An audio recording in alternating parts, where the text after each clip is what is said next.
If you like the video, subscribe our channel and press bell icon to get the notification of new videos. Thank you.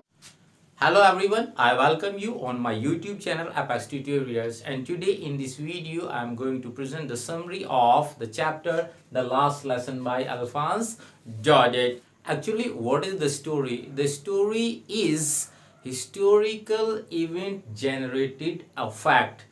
इस story के अंदर हमें पता चलता है कि एक हिस्टोरिकल इवेंट जो है वो हुई है और एक वॉर हुआ है जिसकी वजह से एक डिसीजन लिया गया और उस डिसीजन ने किस तरह से अल्सेस और लॉरेन के स्कूल्स को अफेक्ट किया है.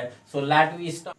तो इसको बेहतर तरीके से समझने के लिए हमें इसका थोड़ा सा हिस्ट्रिकल बैकग्राउंड देखना पड़ेगा. तो सेटिंग हमें इस स्टोरी की कहाँ मिलती है? दैट इज फ्रैंको प्रेशियन वॉर 1870 से 71 तक जो चला था, उस वॉर का एक अफेक्ट हमें देखने को मिलता है जिसके अंदर फ्रांस वाज डिफीटेड. फ्रांस के जो इलाके हैं दो अल्सेस और लॉरेन, उनको they were conquered by Bismarck, Otto von Bismarck. Otto von Bismarck Germany की हिस्ट्री में एक बहुत बड़ा नाम है जिसकी बहुत सारी कोट्स हैं, जिसमें से एक कोट ये है कि politics is not an exact science, यानी जंग में पॉलिटिक्स में सब कुछ जायज है. तो ऑटो वॉन बिस्मार्क जो प्रूशियन आर्मी को लीड कर रहे थे, उन्होंने फ्रांस को हरा दिया. और उस टाइम पे, जिस टाइम पीरियड की ऑथर हमें बात कर रहा है, अल्सेस और लॉरेन जो दो इलाके हैं वो कॉन्कर कर लिए गए थे. प्रशिया की अगर हम बात करें तो आज की डेट में आपको the map of the world के ऊपर प्रशिया नाम का कोई स्टेट नहीं मिलेगा. It was a formerly state और उस टाइम पे इसके इलाके क्या हुआ करते थे? जर्मनी, पोलैंड और ऑस्ट्रिया के कुछ हिस्से, डेनमार्क और इसी तरह के कुछ और हिस्सों को मिला करके जो स्टेट बनता था वो प्रशिया बनता था. तो ये हिस्टोरिकल बैकग्राउंड छोटी सी है. इसके अलावा फिर कैरेक्टर्स देख लेते हैं. ऑथर एज अ नैरेटर, ये स्टोरी ऑटोबायोग्राफिकल नोट में लिखी गई है. तो ऑथर जो है इसका अल्फोंस डॉडेट, वही नैरेटर है, वो स्टोरी को नैरेट कर रहा है. और जहां कहीं भी वो इस स्टोरी के अंदर आई कहता है, दैट मीन्स वो अपने आप को रिप्रेजेंट कर रहा है. मिस्टर हेमल जो मेन कैरेक्टर हैं ऑथर के बाद, वो फ्रेंच टीचर हैं और वहाँ स्कूल में फ्रेंच लैंग्वेज पढ़ाते हैं. वॉस्टर जो ब्लैक स्मिथ है, बहुत बड़ा रोल नहीं है, बस एक जगह एक डायलॉग बोलता है, लेकिन बहरहाल इसका कैरेक्टर है. कुछ डम कैरेक्टर्स हैं, those do not speak in the story but they are characters they present in the class. Former mayor, former postmaster और होल्ड हॉसर और इसी तरह के कुछ और लोग. Let we start the summary and the beginning scene of this story is that France जो है वो स्कूल जाने के लिए, स्कूल जाने का टाइम है, लेकिन वो स्कूल जाने के लिए लेट हो जाता है. इसीलिए वो सोच रहा है कि चूंकि मैं लेट हो गया हूँ और पार्टिसिपल्स का एक लेसन जो मिस्टर हेमल ने मुझे याद करने के लिए दिया था वो मुझे याद नहीं है, इसलिए मैं स्कूल न जा कर के, चिड़ियों की चहचहाट है, बढ़िया सूरज निकला हुआ है, शानदार दिन है और आरा मशीन के पीछे वाले मैदान में प्रशियन आर्मी जो है वो ड्रिल कर रही है. यानी इतना खूबसूरत नज़ारा है कि ये उसको लुभा रहा है, टैम्पटिंग हिम टुवर्ड्स इट, यानी उसको अपनी ओर लुभा रहा है और वो स्कूल जाने के बारे में नहीं सोचता है. लेकिन फिर अचानक से वो सोचता है कि मैं अकेला हूँ, अलोन, और कोई मेरे साथ नहीं है, इसलिए मैं चलो स्कूल ही चलता हूँ. और चूंकि लेट हो गया है, देर हो गई है, इसलिए थोड़ा दौड़ के जा रहा होता है. जैसे ही वो टाउन हॉल के पास से गुजरता है, वहाँ पे वॉस्टर नाम का एक ब्लैक स्मिथ है जो बुलेटिन बोर्ड के पास खड़ा हुआ है. काफ़ी सारी भीड़ जमा है, बुलेटिन बोर्ड पे कोई नई न्यूज़ लगी हुई है. सोचता है कि पिछले 2 साल में जितनी भी बुरी खबरें आई हैं फ्रांस के लिए, वो सब यहीं से आई हैं.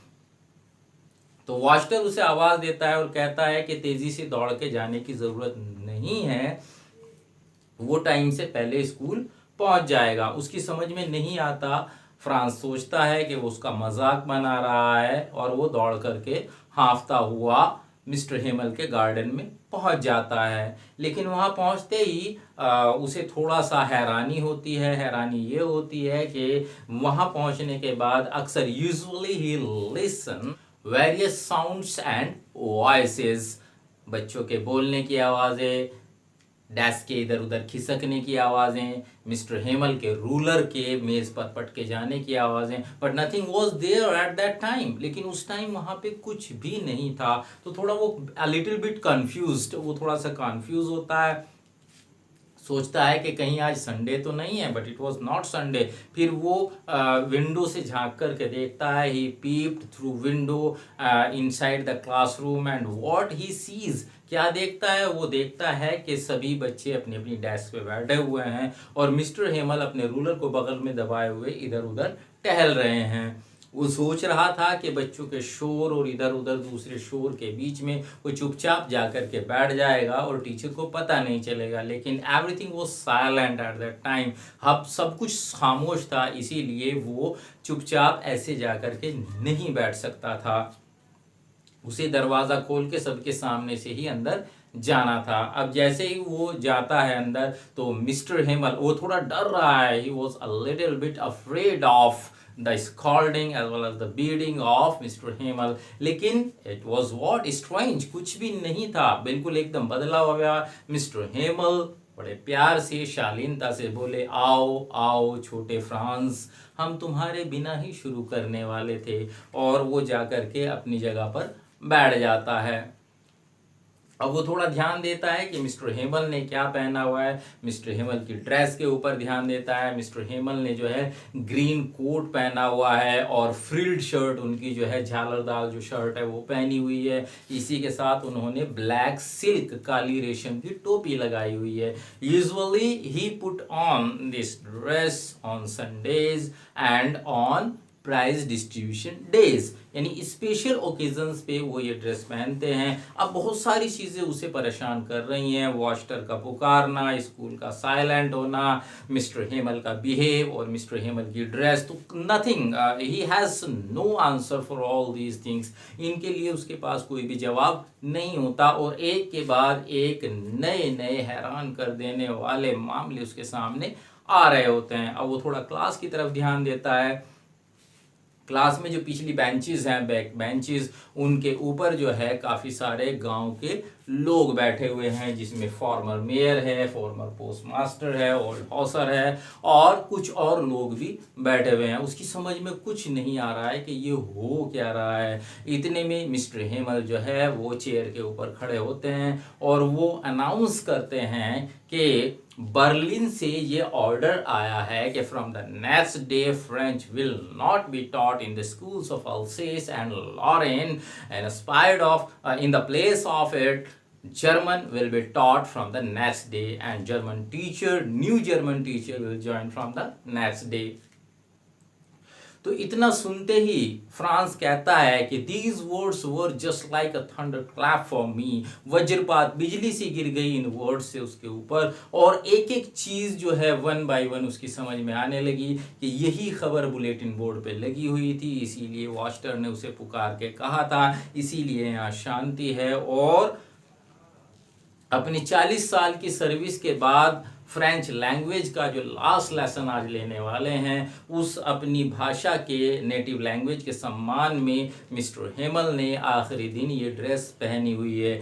और मिस्टर हेमल को उनकी 40 ईयर्स की सर्विस के लिए ये लोग यहाँ पे मौजूद हैं, उनके रिगार्ड में, उनके सम्मान में ये लोग यहाँ पर बैठे हुए हैं। Everything was clear to him, अब उसे सब चीज़ें उसकी समझ में आ गई थी। इतने में जो है अब वो एहसास कर रहा है, पछता रहा है कि उसने कितनी बड़ी भूल की अपनी नेटिव लैंग्वेज को ना पढ़ करके, और ये बड़ी भूल जो है उसके लिए अब बहुत बड़ी प्रॉब्लम बन गई थी। He wants to learn now but there is no time, no teacher, no atmosphere, कुछ भी नहीं है, अब वो नहीं पढ़ सकता है।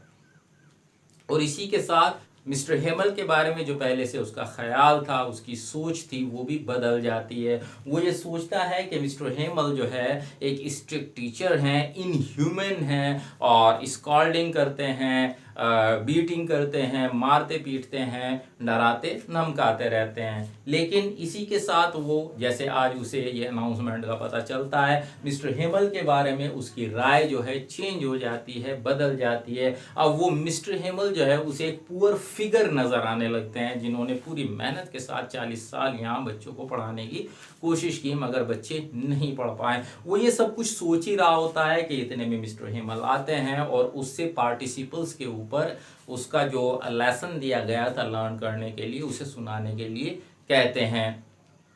Now it was the turn of Franz to recite participles rules but he didn't know anything। उसने तो याद किए ही नहीं थे, वो कुछ भी नहीं जानता था।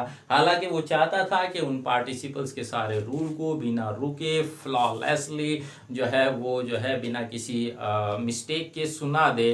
बट क्या था, जैसे ही उसने सुनाना शुरू किया, 2-4 शुरू के वर्ड्स बोलते ही वो सब जो है गड़बड़ हो गया और वो सर झुका के खड़ा हो गया, इस डर से कि अब मिस्टर हिमल आएंगे और उसकी पिटाई करेंगे या उसे डांटेंगे। बट वही जैसे नए पे नए जो है वंडर्स उसके साथ हो रहे हैं, वो it was a new wonder for him that mister Himal didn't scold him. Mister Himal उसको स्कॉल्ड नहीं करते हैं, बल्कि मिस्टर हिमल ये कहते हैं कि यही तो मिस्टेक है, यही तो गलती है द पीपल ऑफ अल्सेस की, अल्सेस के लोगों की यही तो गलती है कि एक यहाँ पे एक वर्ड होता है प्रोक्रास्टिनेशन, यानी आज के काम को कल पर टालना। तो वो इसी को कहते हैं कि अल्सेस के लोगों ने ये सोचा कि अपनी लैंग्वेज है, ठीक है सीख लेंगे, और वो इसे कल पर टालते रहे लेकिन नहीं सीख पाए। इसी के साथ मिस्टर हिमल जो है फ्रांस को ब्लेम नहीं करते हैं उसके नॉन लर्निंग के ऊपर, बल्कि वो कहते हैं कि इसमें तुम्हारे पेरेंट्स का भी बराबर का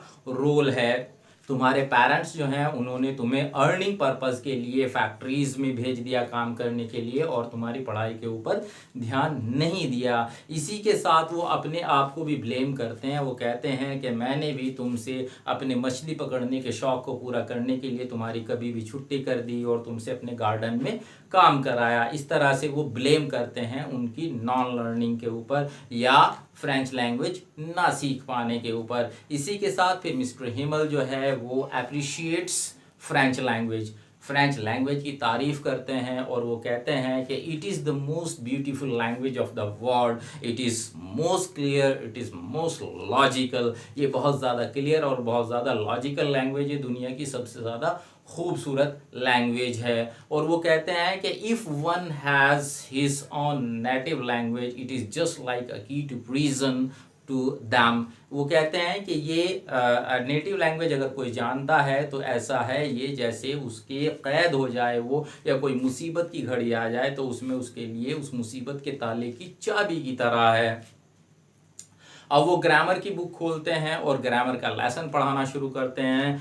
फ्रांस की समझ में एक एक वर्ड आ रहा होता है, because before that never France tried to learn anything, and before it Mr. Himmel also didn't try, so Mr. Himmel also didn't impose many efforts, and he also didn't teach with such patience and with such calmness.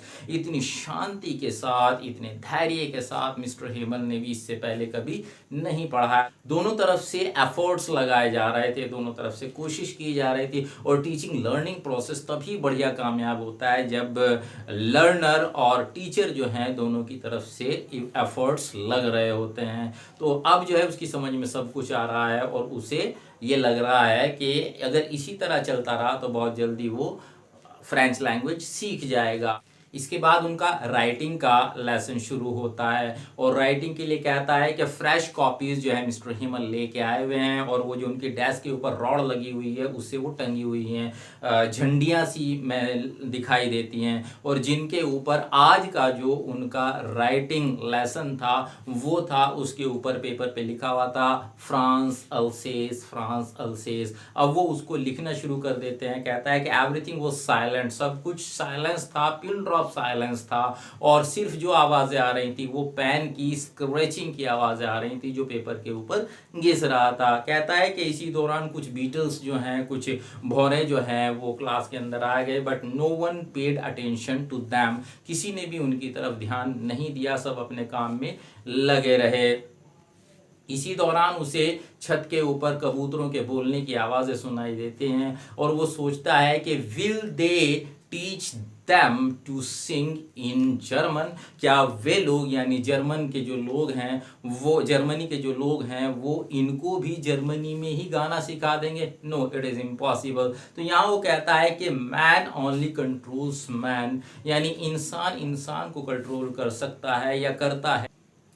इसी दौरान वो नज़र उठा के ऊपर देखता है तो मिस्टर हेमल वहाँ अपनी चेयर पे मोशनलेस बैठे हुए हैं और कमरे की हर एक चीज़ को बड़ी गौर से, बड़े ध्यान से देख रहे हैं, as if he wanted to fix everything in his eyes where he passed his 40 long years in that classroom. यानी उस क्लासरूम में जहाँ उन्होंने 40 साल बिताए, तो वो हर एक चीज़ को मान लो अपनी आंखों में फिक्स कर लेना चाहते हो। इसी दौरान ऊपर कमरे से उनकी बहन सामान को पैक कर रही है, उसकी आवाज़ें आती हैं, because from the next day German teacher will take the place of mister Hamel. इसके बाद जो है हिस्ट्री का लेसन होता है और मिस्टर हेमल पूरे पेशेंस, पूरे धैर्य के साथ आखिरी लेसन, आखिरी फ्रेंच लेसन होने के बावजूद भी पूरे धीरज, पूरे धैर्य के साथ सबको सुन रहे हैं और पढ़ा रहे हैं। हिस्ट्री लेसन के बाद जो है छोटे बच्चों का, जैसे हमारे यहाँ हिंदी के अंदर 12 खड़ी होती है, क का की कु कु के कई को कऊ कंग का, इसी तरह से बा बी बी बो बू का एक लेसन होता है, छोटे बच्चे उसको बोलते हैं। और जो ओल्ड हॉसर बैठा हुआ है वो भी अपना जो है अल्फ़ाबेट का अपना जो फर्स्ट बुक होती है वो लेके आया हुआ है और ज़ोर ज़ोर से वो भी बोलता है, रो भी रहा है, इसी के साथ उसकी आंखों से आंसू निकल रहे हैं और उसके बोलने का जो अंदाज़ है कह रहा है कि उसके ऊपर हमारी हंसी छूटने वाली थी, लेकिन एटमॉस्फेयर ऐसा था कि हम नहीं हंसे। और इसी के साथ कहता है कि चर्च क्लॉक ने जो है 12 बजे बजाए, जो 12 बजे का घंटा बजा चर्च से, जो प्रेयर का टाइम होता है। इसी के साथ प्रशियन आर्मी जो है विंडोज़ के बराबर से नीचे से होके गुजरी। मिस्टर हेमल खड़े हो गए चूंकि छुट्टी का टाइम हो गया था। मिस्टर हेमल कुछ बोलना चाहते थे लेकिन 2 बार आई कहने के साथ ही समथिंग चोक्ड हिज थ्रॉट, किसी चीज़ ने उनके गले को बंद कर दिया, रोक दिया, वो नहीं बोल पाए। फिर उन्होंने चाक उठाई और बोर्ड पर लिखा वाइव ले फ्रांस, फ्रांस अमर रहे, और सिर झुका के दीवार के सहारे वो खड़े हो गए। बोला नहीं गया उनसे और उन्होंने जेस्चर से यानी हाथ हिला के हम सबको कहा कि आज हमारी छुट्टी हो गई। This was the last lesson. France कहता है कि आज भी अमिट छाप, यानी वो कहता है कि उसके दिमाग के ऊपर लंबे समय तक उसकी छाप रही है। This was all from the lesson, the last lesson by Alphonse Daudet. In the next video we will discuss important questions of this chapter. Till then, bye bye, keep watching Apex Tutorial.